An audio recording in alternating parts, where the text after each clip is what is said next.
할렐루야. 아멘. 오늘도 우리의 삶 속에 그리스도의 아름다운 향기를 바라는 우리 여러분들 되시길 간절히 축복합니다. 아멘. 한 가지 예화인데요. 지금 이 소바를 빗대어서 제가 이제 한 가지 말씀드리려고 합니다. 하나님을 잘 믿는 사람이 있다고 합니다. 근데 이 사람은 제법 신앙의 경륜도 있다고 해요. 믿은 지 오래되었다는 얘기예요. 주일이면은 이 사람은 교회에 빠짐없이 갑니다. 그가 하는 사업에는 성경 말씀도 딱 걸려 있습니다. 그래서 그를 전혀 알지 못한 사람이 그 사업체에 오거나 그 사람을 만나게 되면은, 야, 당신은 하나님을 믿는 사람이군요, 이렇게 말한다는 거예요. 그런데 그를 좀 알고 있는 사람이나 친구들은 그를 그리스도인이라고만 고개를 갸우뚱한다는 거예요. 왜 그럴까? 그가 교회에서 보이는 모습과 사회에서 보이는 모습이 다르기 때문에 그래요. 욥기를 묵상하면서 우리는 물론 욥을 보고 욥의 고난을 생각하기도 합니다. 거기에 초점을 맞추기도 하죠. 그래서 이제 욥의 곁에 있는 이 친구들을 놓치는 경우가 종종 있기도 합니다. 단지 알고 있는 것은 친구들이 와서 욥과 함께 울어주었다. 그리고 때때로 욥과 함께 논쟁을 벌였다라고 하는 이 부분만 알고 있죠. 근데 오늘 잠시 나누고자 하는 부분은 이 친구들이 말이죠. 이 친구들이 욥과 논쟁하는 상당수의 내용이 바로 하나님에 관한 부분이라는 거예요. 하나님. 이 사람들은 하나님을 모르는 사람이 아닙니다. 하나님에 대해서 누구보다도 잘 안다고 하고 열변을 토하는 사람들이에요. 엘리바스며 빌닷이며 그리고 오늘 소발까지 이들도 여호와 하나님을 너무 잘 알고 있다고 강력하게 주장하는 사람들입니다. 하나님을 섬긴다고 해서 말이죠. 그래서 이들이 하나같이 하는 주장이 그러잖아요. 욥, 너는 하나님 앞에 자복해야 된다. 회개해야 된다. 라고 말하죠. 하나님을 믿는 사람, 하나님을 섬기는 사람이죠. 그런데 이들의 논쟁을 하는 모습을 보니까 이들이 욥과 싸우려고 하는 이 모습을 보니까 아이고 세상에 세상 사람들보다 더 했으면 더했지 덜 하지 않더라는 거예요. 논쟁을 하면서 하나님을 참 잘 언급을 하는데 말이죠. 이 엄청난 논쟁을 펼치는 가운데 그들의 모습이 이 세상 사람들의 모습과 별반 다르지 않아 보인다는 거예요. 그래서 참 안타깝기도 하죠. 생각을 해봅니다. 세상 사람들이 그리스도인들을 보면서 또 교회를 보면서 이들이 교회에 기대하는 바는 무엇일까요? 교회가 어떤 모습을 보여주기 원하는 걸까요? 혹시 사람들을 불쌍히 여겨주는 마음, 혹은 위로해주는 마음, 짐을 대신 지고자 하는 마음, 이런 모습들이 교회에 있어야 되지 않나 이렇게 생각하지는 않을까요? 우리는 예수 그리스도를 구주로 믿고 구원받았습니다. 구원은 이제 신앙생활의 곧 출발점에 불과하다는 거예요. 구원받았다고 해서 모든 것들이 다 이루어지고 다 끝난 것이 아니죠. 구원은 출발점입니다. 구원받은 성도들이 그 다음 단계로 나아가는 것이 있는데 이것을 성화의 단계라고 합니다. 이제는 구원받은 사람이 믿음을 갖고 이 세상을 믿음으로 살아나가는 거죠. 아무리 어려운 일이 있어도 말이죠. 믿음을 버리지 않는 거예요. 도리어 믿음에 굳게 서는 거예요. 그래서 이 세상의 고난과 어려움을 이겨나가는 겁니다. 이것이 바로 성화의 단계입니다.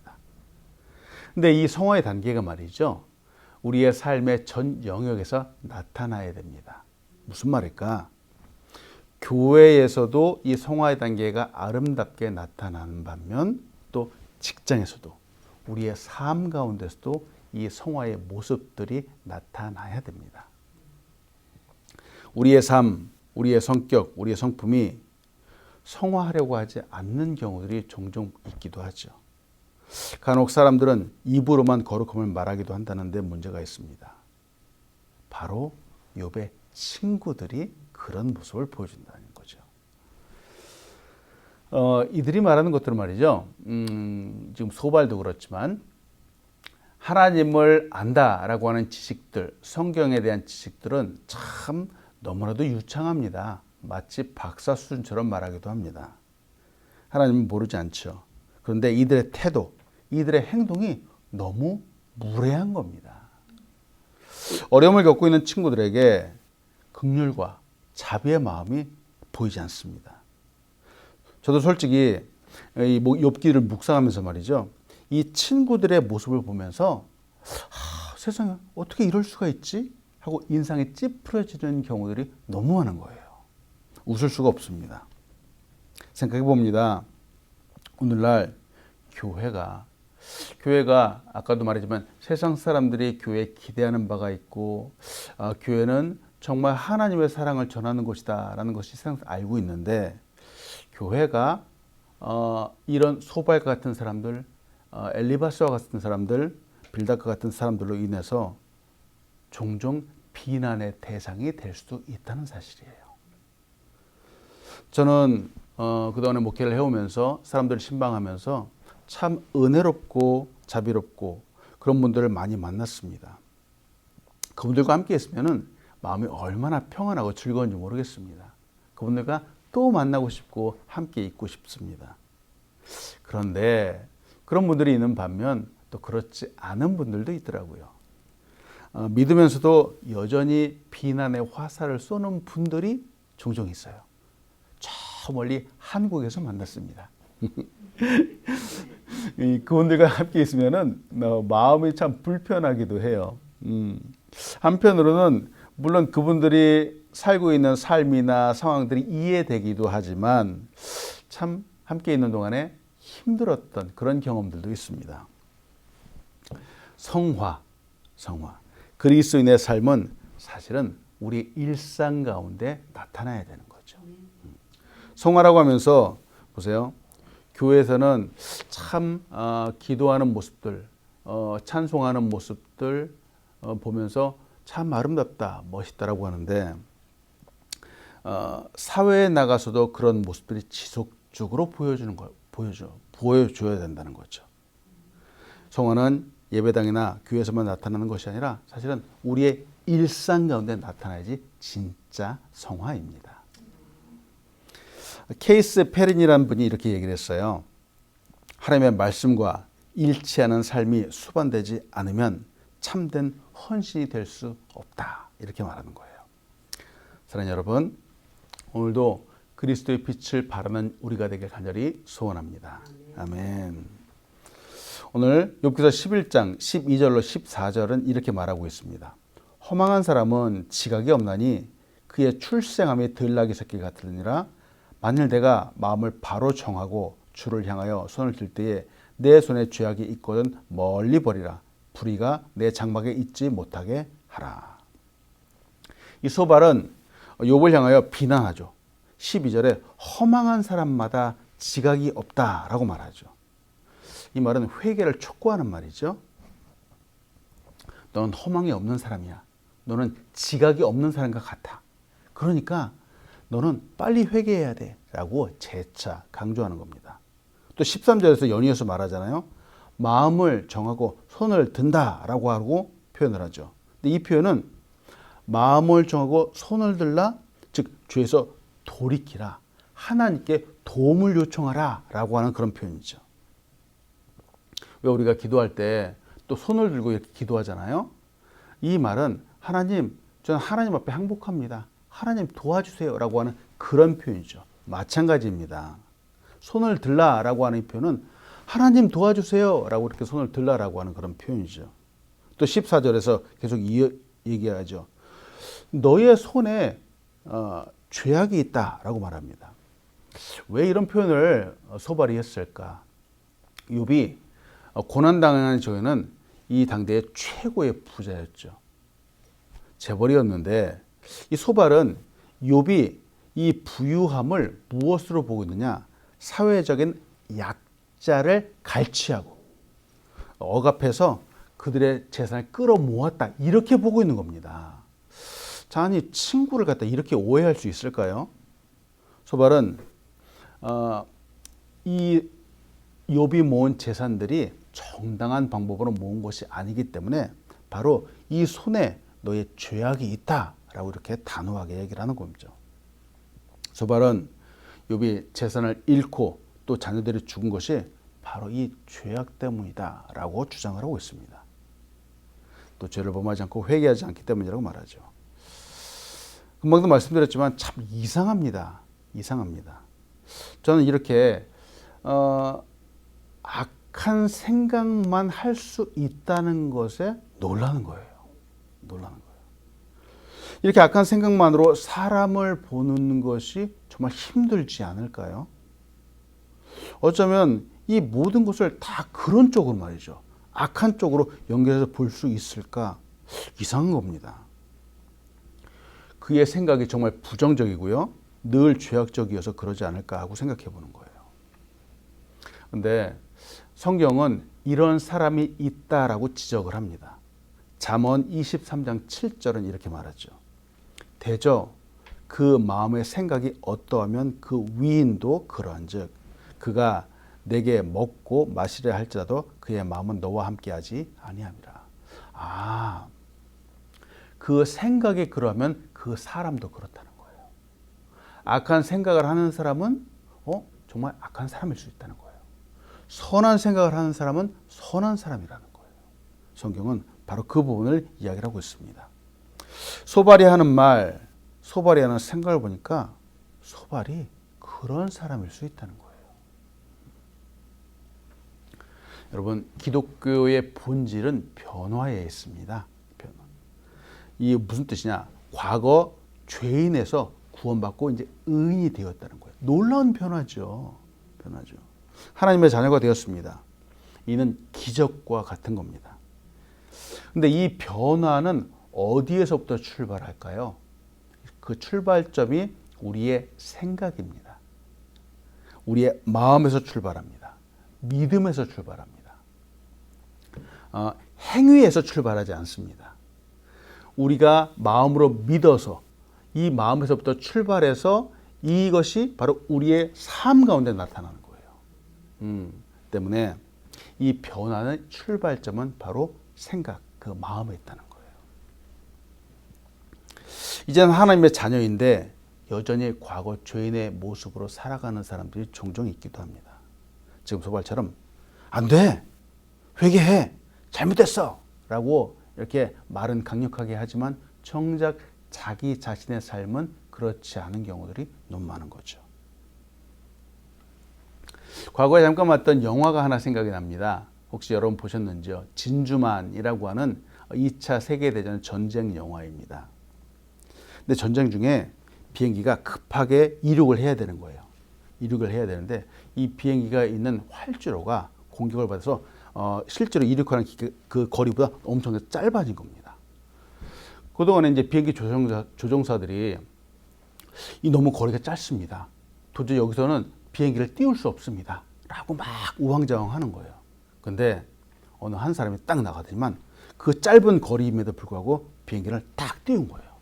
그러니까 사람들이 가능하네? 그러고서 이제 너도 나도 비행기를 띄우기 시작하는 겁니다. 그래서 전쟁 가운데 이겼다라고 하는 이야기가 있죠. 보니까 거리가 짧아졌어요.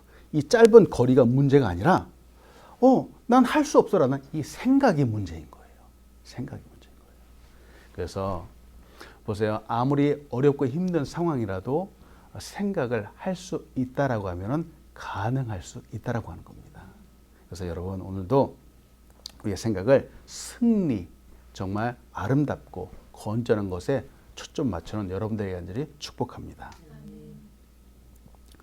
욥이 고난받는 것은 오직 죄 때문이다 라고 지금 소발은 여전히 생각을 하고 있죠. 그의 생각은 편협합니다. 끊임없이 욥을 죄인으로 몰아가고 있죠. 소발은 그의 생각을 바꾸지 않아요. 그의 속에 악한 생각의 틀을 결코 바꾸려고 하잖아요. 다시 한번 말씀드립니다. 여러분 오늘 살아가면서 우리는 욥의 소발의 이런 모습들이 아니라 바로 예수 그리스도의 심장을 가지고 살아가야 되겠습니다. 그러면 이 세상의 사람들은 비난받고 아니라고 생각하는 것이 아니라 구원받아야 할 대상입니다. 불쌍한 사람들일 뿐입니다. 예수님이 이 땅에 계셨을 때 사람들을 보는 관점이 저런 나쁜 놈들, 그게 아니라 불쌍한 사람들이었어요. 예수님이 그러잖아요. 그들은 목자 없는 양과 같이 기진하다, 가난하다, 고생한다. 예수님이 이렇게 보셨다라고 하는 거예요. 오늘도 이 예수님의 마음을 품고 사람들을 보는 여러분들 되시는지 축복합니다. 근데 욥을 다그치는 이 소발의 말이 계속되고 있어요. 오늘 본 말씀 욥기 11장 15절에서부터 19절은 이렇게 말합니다. 그리하면 내가 반드시 흠 없는 얼굴을 들게 되고 굳게 서서 두려움이 없으리니 곧 내 환난을 잊을 것이라. 내가 기억할지라도 물이 흘러감 같을 것이며 내 생명의 날이 대낮보다 밝으리니 어둠이 있다 할지라도 아침과 같이 될 것이요 내가 희망이 있으므로 안전할 것이며 두루 살펴보고 평안히 쉬리라. 내가 누워도 두렵게 할 자가 없겠고 많은 사람이 내게 은혜를 구하리라. 이 15절에서 보니까 말이죠. 흠이 없는 얼굴을 들게 된다라고 이렇게 말하고 있어요. 이 표현은 흠이 없는 얼굴을 들게 된다. 욥이 이전에 가졌던 영광, 즉 고난 이전에 가졌던 사회적인 지위, 그 다음에 권위, 명성을 회복하게 될 것이다 라고 하는 이런 표현이에요. 사회적인 신분과 지위, 명성이 회복되면 물론 그 마음속에 있는 두려움도 사라지겠죠. 즉 회개하게 되면 바로 이렇게 된다라고 강조합니다. 또 16절에서 소발은 욥이 회개하게 되면 현재 당하는 고난과 고통을 다 잊어버리게 될 것이다. 마치 물이 흘러가는 것처럼 지금의 고난이 과거의 추억처럼 사라지게 될 것이다. 이렇게 말하는 거예요. 회복으로 인해서 지금의 고통이 아삭한 옛날 일처럼 될 것이다 라고 말합니다. 우리도 종종 그러잖아요. 옛날 일을 생각하면 그때는 너무 힘들었어. 참 지금 들어보니까 추억 같기도 해. 이렇게 말하는 사람들도 있죠. 왜 남자들도 군대 갔다 와서는 내가 그쪽으로는 오줌도 안 쌀 거야. 이런 표현들도 있기도 합니다. 마찬가지로 이제 지금 소발이 그런 식으로 표현을 하고 있는 거죠. 또 17절에 욥이 죄를 회개하고 불의한 길에서 돌아서면은 그의 인생이 대낮처럼 밝게 빛날 것이다. 이렇게 표현을 하죠.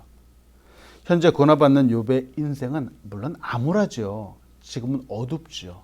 앞이 보이지 않는 것 같죠. 환난 속에서 앞에 보이지 않는 이것을 비교해서 말하는 거죠. 그래서 회개하면 너의 삶이 밝아질 것이다 라고 말합니다. 또 18절에서 연이어서 이 역시 욥이 회개하면 왕성하고 풍요로운 장래를 누리게 될 것이다. 그런 희망과 소망이 있을 수 있다라고 말합니다. 19절에도 말하죠. 역시 욥이 회개하면 많은 사람들이 너에게 은혜를 구하리라. 이는 과거에 많은 사람들이 다시 너를 따를 것이다. 옛날처럼. 옛날에 욥은 정말 종도 많이 거느리고 정말 선을 많이 베풀었던 사람이죠. 그와 같이 될 것이다 라고 말합니다. 자, 근데 지금 이 15절부터 19절까지 쭉 보면은 지금 소발이 한 말이 정말 좋은 말들인 것 같아요. 회개하면은 현재의 고난과 고통, 어려움들이 사라지고 축복을 받을 것이다 라고 말하죠. 회복하게 될 것이다 말이에요. 좋은 말이죠. 나쁘지 않은 말입니다. 그런데 어제도 우리 잠깐 보았듯이만 여기에 한 가지 조건이 있어요.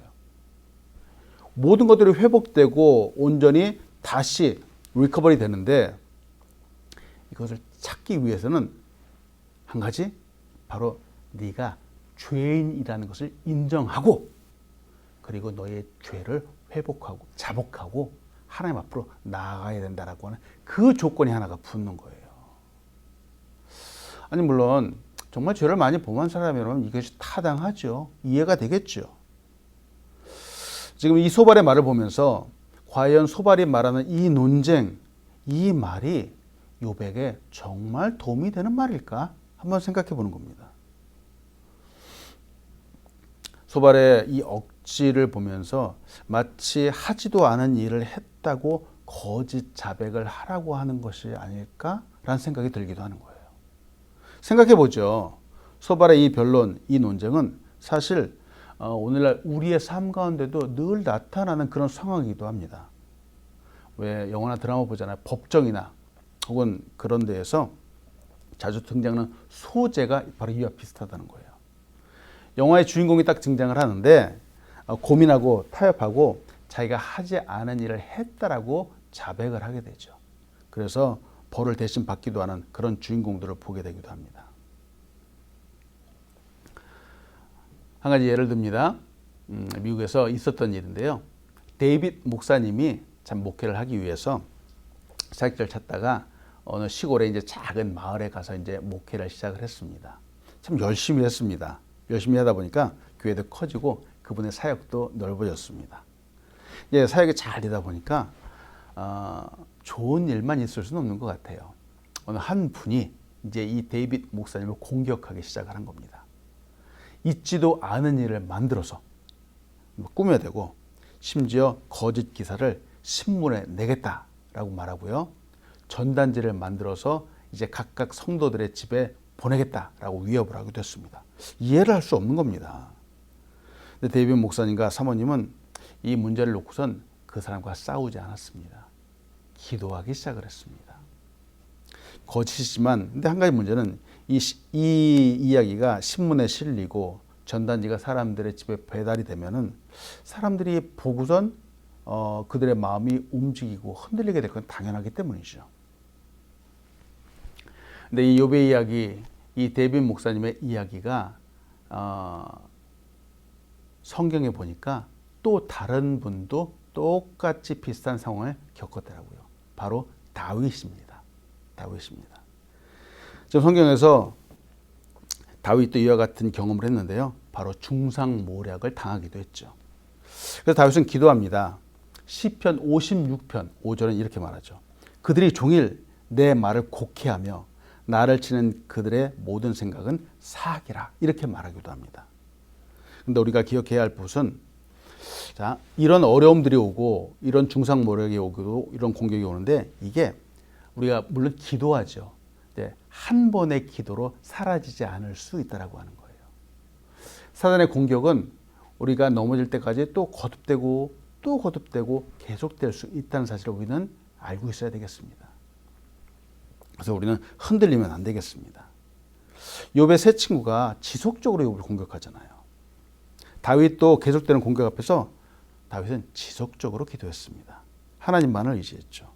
시편 56편 3절로 4절은 이렇게 고백합니다. 내가 두려워한 날에는 내가 주를 의지하리이다. 내가 하나님을 의지하고 그 말씀을 찬송하올지라. 내가 하나님을 의지하였은즉 두려워하지 아니하리니 혈육을 가진 사람이 내게 어찌하리이까. 아멘. 이 말씀을 축복의 말씀으로 드리고 싶습니다. 다윗이 하나님을 찾으면서 그러는 거예요. 내가 두려워하는 날에는 내가 주를 의지하리이다. 이렇게 말하는 거예요. 이 다윗의 기도를 생각해 봅니다. 내가 두려워하는 날, 즉 두려움과 비난의 시기에 하나님을 향했다라고 하는 거예요. 하나님을 향했다. 그리고 하나님을 의지한다라고 고백을 하는 거죠. 이는 우리의 마음속에 때때로 올 수 있는 억울함, 또 우리의 전쟁을 하나님의 손에 맡겨드리는 거예요. 결국 혈육이 어쩔 수 없다. 하나님이 하신다라고 말하는 거죠. 자, 데이빗 목사님, 금방 말씀드린 이 데이빗 목사님의 결과를 말씀드릴게요. 데이빗 목사님을 해하려는 거짓과 중상모략은 결국 신문에 실리지 않았습니다. 전단지를 보내겠다고 하는 그 전단지는 결국은 성도들의 집에 우편으로 배달되지도 않았습니다. 그냥 한 번의 해퍼닝으로 끝나고 말았죠. 욥은 지금 비난받고 있고 어려움 가운데 있습니다. 의인인데 죄를 뉘우치라 라고 계속해서 친구들이 거듭해서 말하기도 하죠. 사람이 어려움 가운데 있을 때 가장 쉽게 들려오는 것은 바로 비난의 소리입니다. 그러나 세상의 소리에 귀 기울이지 마시기 바랍니다. 어떤 상황에서도 하나님의 사랑, 우리를 향한 그 사랑은 변함이 없습니다. 때문에 더욱더 주님을 의지하는 여러분들 간절히 소원합니다. 어려울 때 더욱 빛을 발하는 우리가 되고 어려울 때 더욱 빛을 발하는 교회가 되기를 소원합니다. 주님의 변함없는 사랑으로 승리하는 여러분들 되시길 간절히 축원합니다. 기도하겠습니다. 하나님 감사합니다. 오늘도 하나님의 말씀을 통해 아버지 우리를 공격하는 대상이 있음도 한번 보았습니다. 사람들은 때때로 우리를 오해하기도 합니다. 그러나 하나님 우리가 주님 앞에 더더욱 믿음으로 굳게 서기 원합니다.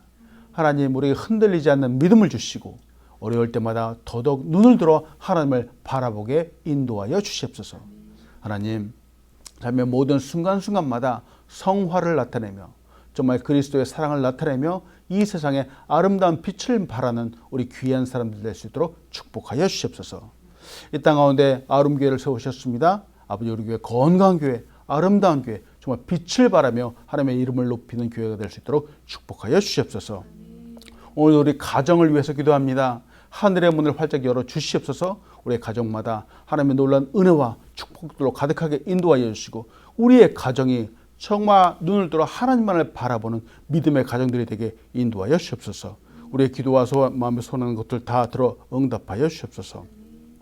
연약한 환우들을 위해서 기도합니다. 오늘도 연약한 환우가 정말 하나님의 주신 힘과 능력으로 말미암아 하나님의 능력의 손길로 말미암아 굳세게 일어서며 승리를 선포할 수 있도록 축복하여 주시옵소서. 하나님 감사합니다. 오늘도 우리의 발걸음을 주님 앞에 맡겨드리니 축복하여 주시옵소서. 이끌어 주시옵소서. 함께하여 주시옵소서. 예수님의 이름으로 기도합니다. 아멘. 하늘에 계신 우리 아버지여 이름이 거룩히 여기심을 받으시오며 나라에 임하옵시며 뜻이 하늘에서 이루어진 것 같이 땅에서도 이루어지이다. 오늘날 우리에게 일용할 양식을 주옵시고 우리가 우리에게 죄진 자를 사하여 준 것 같이 우리의 죄를 사하여 주옵시고 우리를 시험에 들게 하지 마옵시고 다만 악에서 구하옵소서. 대개 나라와 권세 영광이 아버지께 영원히 있사옵나이다. 아멘.